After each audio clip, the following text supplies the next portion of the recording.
That's my big face. How about that? How about that, guys? Thanks, Mohammed. No problem.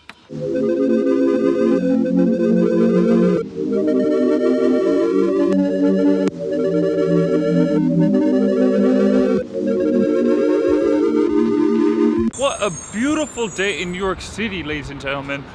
Check it. It's a hectic day. It's a hectic week. I'm heading off to Tampa, Florida tomorrow.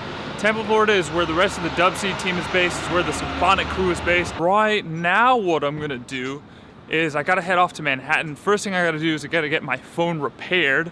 The screen is all fucked up. And then I gotta go into the Verizon store and upgrade my phone. I'm undecided as to if I want to upgrade to the Pixel or the iPhone 7. The thing with the iPhone is I've had one for a long time now. I kind of feel like I'm getting bored, kind of feel like I want to switch it up. I'm gonna check out the Google Pixel. My concern is it's just gonna be like a bitch to transfer all this shit and like, you know, just get used to something new. So we'll see. It's gonna be a game day decision. Let's hop into a classic subway montage right now.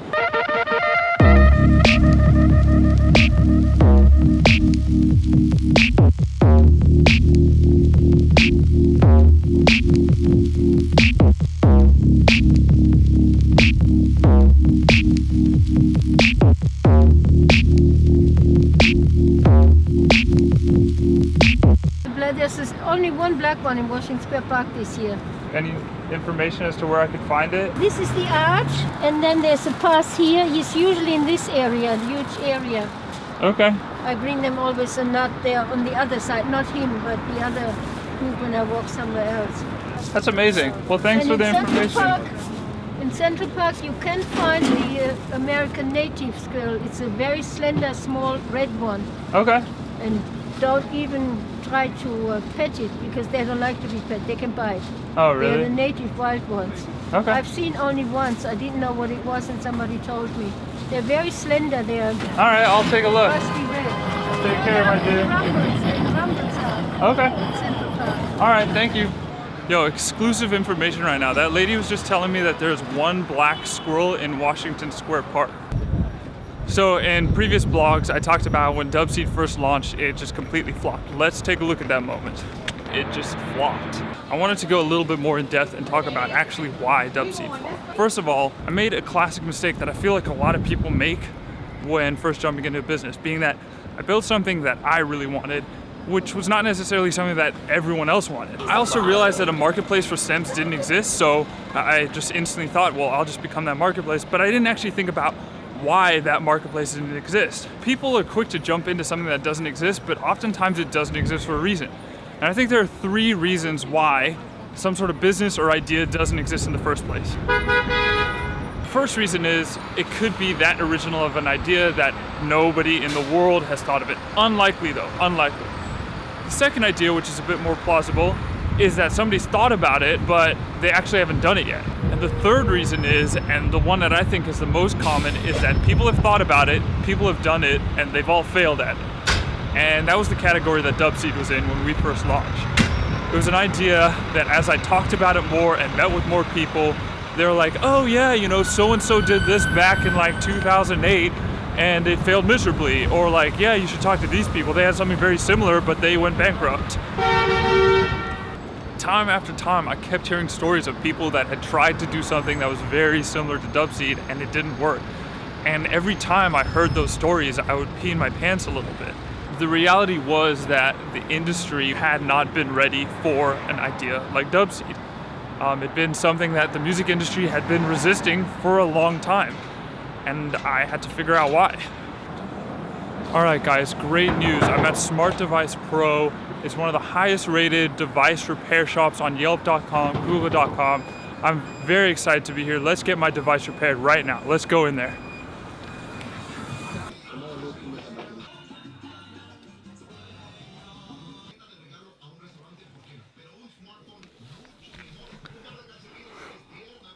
Hey, good news, guys. I'm in here at Smart Device Pro. Excellent quality and excellent customer service. Thank you. You're welcome. Yep. I'm with my new friend Mohammed. Mohammed's gonna let me go to behind the counter for some reason.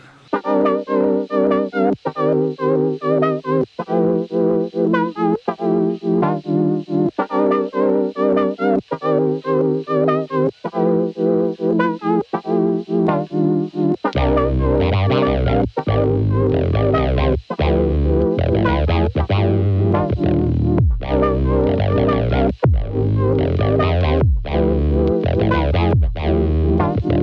you're done, can I check out the microscope? Yeah, of course. Nice, thank you. That's my big face. How about that? How about that, guys? Thanks, Mohammed. No, but Alright guys, we just finished up at Smart Device Pro. My friend Mohammed over here, 10 out of 10, would recommend it. This dude knows what he's doing.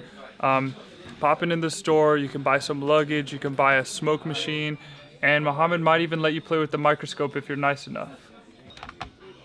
Alright dudes, I'm at the Verizon store. Gonna check out the iPhone and the Google Pixel, and yeah, should be a good time. What's up, man? Okay guys, phone's upgraded. I ended up going with the iPhone 7 because I'm a whore when it comes to Apple products, and I just can't part with anything that's Apple related. Little life pro tip, guys. Camelback, fill it up with water, toss it in a backpack, and stay hydrated all day.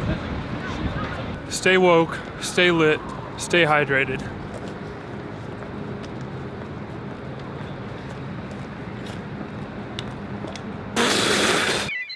Oh, good morning, fam.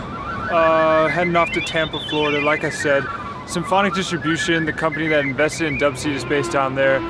We got a lot of business stuff to do, but we also got the Christmas holiday party, and I'm very excited for that.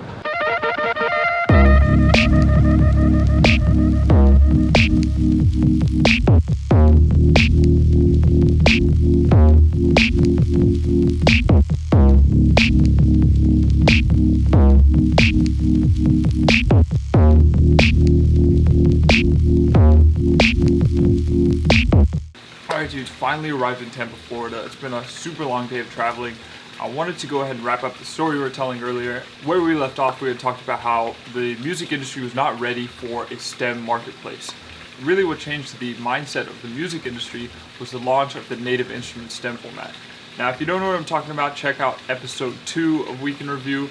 But basically Native Instruments, this pretty big music, software, hardware manufacturing company, developed a new STEM file format, and that really helped for the whole industry to kind of accept and start to understand that STEMs were something that should be investing their time and money into. Prior to that, we were spending our time hitting up record labels and just basically saying, yo, we're a new startup based around selling STEMs. We were getting the same response from record labels, mostly being, well, you know, why should we trust you with this type of intellectual property? You know, record labels for a long time had this mindset that STEMs were a very, sacred piece of intellectual property, and that's definitely true. But the thing with Dubseed is we took the approach that the benefits of releasing STEMs outweighed the drawbacks of how people would potentially remix or reuse that type of content. You know, once again, really what it took was this push from a big industry player being Native Instruments to really change the mindset of people and say that STEMs is a new thing that younger generations are really open to and wanting, and it's something that record labels should start opening up to because there's a demand for it. In conclusion, the lesson that I took away from all of this, and I'm not claiming to be any expert, but it's just something that I learned through my own mistakes and would like to share with you guys. If you're thinking about hopping into a small business, startup, or anything of that kind, and you realize that that business does not exist in the first place, ask yourself why and assume that it's something that people have already done before but may not have succeeded in. The reason is, if you go in with that mindset, it forces you to do the right research and really know your industry like the back of your hand. Understand every aspect, from branding to marketing to user experience. All of those things require a lot of research, and it's not usually based on what your own opinions are, it's based on what users want and what they're comfortable with. Anyways guys, thanks again for tuning in to episode 6 of Week in Review. I'd appreciate it if you hit that subscribe button or like button. And also if you want to tell a friend, producer, or DJ about Dubseed.com and get their feedback on it, I'd also really appreciate that. Otherwise, tune in next week. I'll still be in Tampa for episode 7 of Week in Review.